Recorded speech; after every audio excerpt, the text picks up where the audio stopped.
We are back here now, no surprise, to talk about some more Brandon Aiyuk news, but not so much just about what's going to happen with him, something related to him that developed a few weeks ago with the New England Patriots, because at one point in time, it looked and it was reported that the Patriots had the best contract offer on the table for Brandon Aiyuk.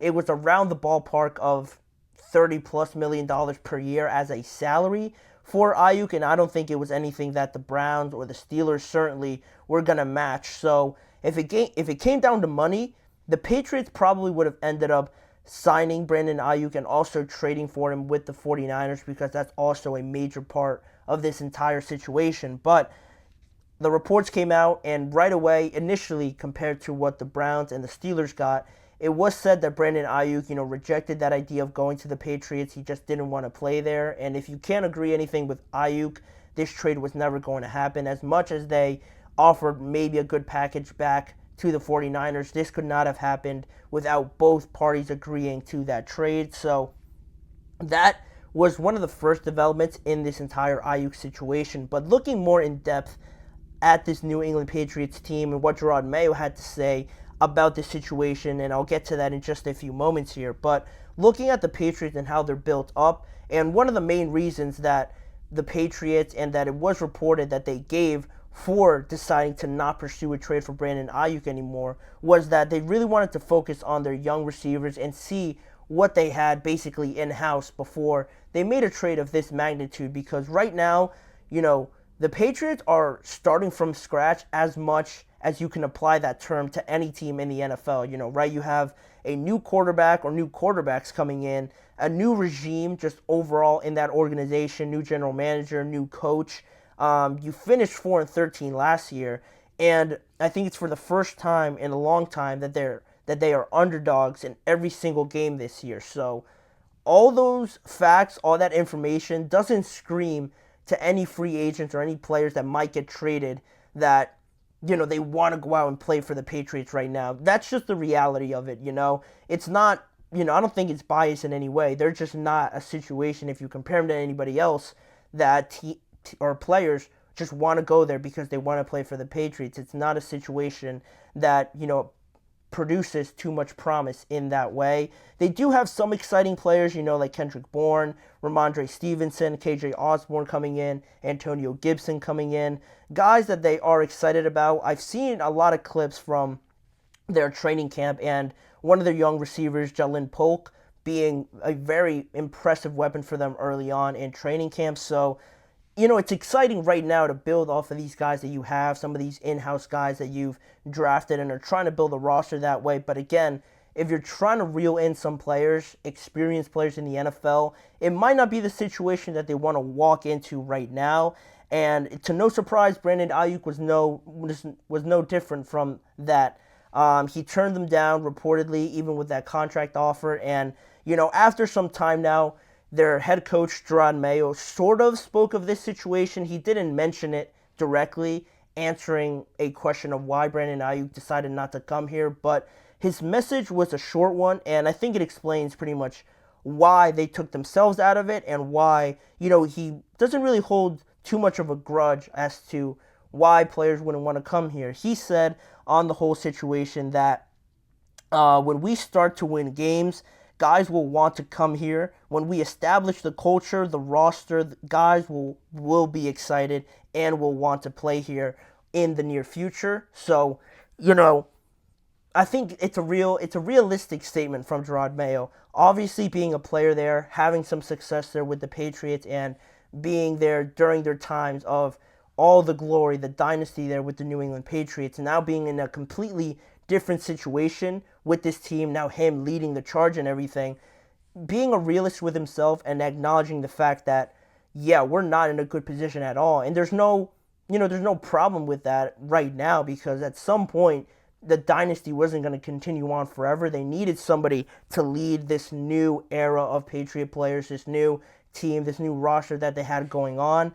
And to Jerod Mayo's credit, not a lot of players, not a lot of coaches would have taken this job overall, and for him to do it, and now starting from the absolute bottom and building, like he says, this culture, establishing the roster. Once they have all of that, set in stone, then he acknowledges that it is a process and nothing's going to happen overnight. They need to go out there and prove that they're a good team, and then, sort of advertise themselves as a situation where players look at them and think, I might want to play there. My contract's ending, or I might be looking for a new situation. Why not try out the Patriots? I like what they have going on there. They still have a lot of uncertainties going on at this point in time. They just got finished, cleaning house and establishing the players that they want to have on their team moving forward. And now, considering everything, obviously with this situation with Brandon Aiyuk, yes, it would have been a great situation. No one's going to say that Brandon Aiyuk coming over to their team made them worse. It obviously would have helped this wide receiver room, but I think that transition for Aiyuk, for anybody really, if you go from a team like the Patriots or from the 49ers to the Patriots, it's just a completely different mindset and just a way of attacking a season, knowing that you're most likely not going to win like 7 or 8 games or by any means for the New England Patriots, and coming from the 49ers where you're competing for conference championships, you're competing for Super Bowls, that's a whole different mindset. And also, it obviously would have been great for the Patriots, but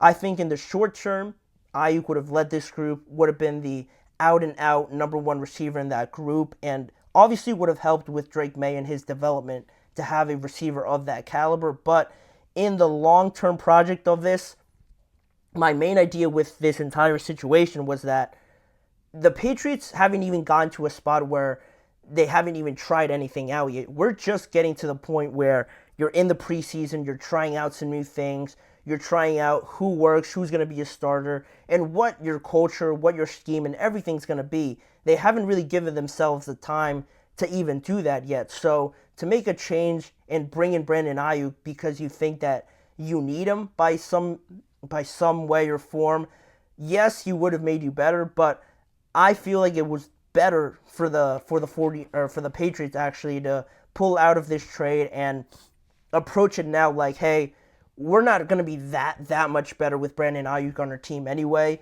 Let's go out there and see what these young receivers can do. Maybe we're surprised by some of them performing or outperforming their expectations. We don't even know if Jacoby Brissett's going to be the quarterback the entire year. Maybe Drake May comes in and then we have to switch everything around. There's a lot of unknowns still with this team, and they haven't had this trial and error period yet where they've had these situations throughout a course of a regular season to try out these new pieces, these new ideas that they want to implement to their new team. It's still very early in the process, so to make a change like this is the kind of move that you make when you know you're like right there on the verge of being, a contender for your division, a contender for your conference. That's why, to me, the Steelers, the Browns, and to some extent the Washington Commanders, for me personally, were in a better situation, were better fits for me for Brandon Aiyuk because they were right there, and I thought Brandon Aiyuk would have wanted to actually go to those teams because, like most players right now, 25, 26 years old, Aiyuk wants to be in a winning situation, and those teams, to me, are closer, obviously, to being actual contenders than the Patriots are at this point in time. And after this season, you're already heading into this season with the mindset that it's not going to be a glorious, very prosperous season. But next year, when you have a better idea of who your starters are, who your go-to guys are, what works for this offense, what doesn't, maybe Drake May is your starter by next season. You don't know. Hopefully you have some results, some good results along the way. But with the most cap in the NFL as well, and going through the trial and errors and learning from the stumbles that you have over the course of this regular season, I think that next year really becomes more important when you can start considering moves like this to bring in more established guys. You establish throughout 2024 what you're all about, what your culture is, what sort of, mantra you want to establish this roster by, what kind of message that Jerod Mayo sends out as the head coach. This is the year to do all that, and then next year, to me, I've been saying it, is the year for the Patriots to make some bigger moves, maybe make a blockbuster move, make a big free agent signing over next offseason's, free agent market. This year, to me, was never going to be a year where they're one move away because it's not going to make them that much better. I thought this was a very smart, a very, educated and mature move to just pull out of this trade and think, like we're good. We're going to ride it out, take our lessons, take our hits, and the next year we're going to build off of that and hopefully be better. In a better situation for your players to come in and for the Patriots also to go out and get bigger fish to come and join their team. And that's pretty much where this whole situation, what I took away from the Patriots and them deciding to pull away from the Brandon Aiyuk trade talks. It came to a surprise to a lot of people, but when you really dig into it, I think this is a good decision made by the Patriots going forward. But we'll see how this year plays out. Hopefully they get some good results. Hopefully they get a couple wins here because I like Jerod Mayo. I like what he's all about. I like how he's running the team so far, and hopefully they give him a chance and not have him on too short of a leash going forward. But that's it for the Patriots and talking about them. We have one more topic, just a quick one, to go over some of the injury updates after the first week of preseason, talking about Malik Neighbors, him dealing with an ankle injury, Marquise Brown with a shoulder, Drew Lock also. How long are they going to be out, and how serious are their injuries that they sustained over the course of last week? We'll be right back with those issues after this short break.